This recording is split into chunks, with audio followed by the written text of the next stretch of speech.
नमस्कार दर्शक बंधु मु आपण मानक स्वागत करुच्ची मोर YouTube channel Odia blogger Sukanya को।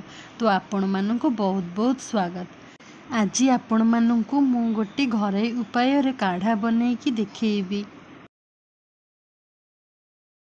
जोटा कि आम देहरे रोग प्रतिरोधक शक्ति बा इम्यूनिटी पावर बढ़ाई थाए और ज्वर काश थंडा सर्दी एसबू रक्षा पाई परिबे।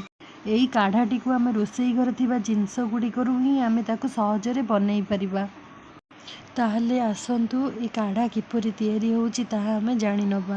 माँ कौन कहउचंती चलंतु सुनि नबा। काढ़ा पियंतु समस्ते सुस्थ रुहंतु। जय जगन्नाथ।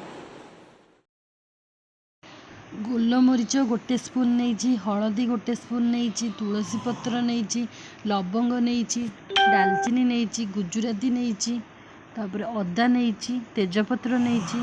तो एबे मु पानी 3 ग्लास नहीं, से किछि डालचीनी पकईदेली, तापर लवंग पकईदेली,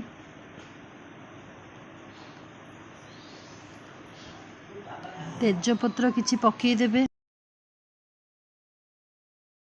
गुजुराती को जस्ट के छेचिकी पकईदेबे, तापर अदा को भल से छेचिदेबे, तापर पकईदेबे।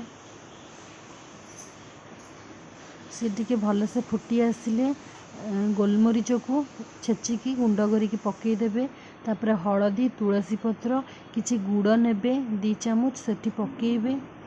देखंतु एटा भल से फुटी आसिलानी।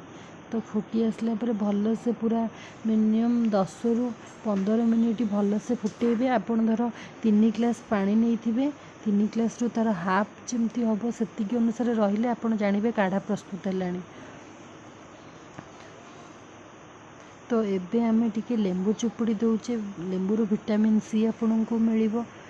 तो बहुत भल, तेणुक आपण गोटे लेंबू को हाफ करेंगे। तो ताकू चुपुड़ी देबे, चुपुड़ी देला परे मु ताकू गोटे कप रे बा ग्लास रे आपण ताकू छाणिकी ताकू पीबे, गरम गरम पीबे। तो आपण को तंटी को आराम मिलिबो आ बहुत भल लागिबो, देह भी आपणकर सुस्थ रहिबो। आम घरे जो माउसी काम करती तांकू मु काढ़ा प्रस्तुत करके देइछि, चलंतु सुनिबा। माउसी नियंतु।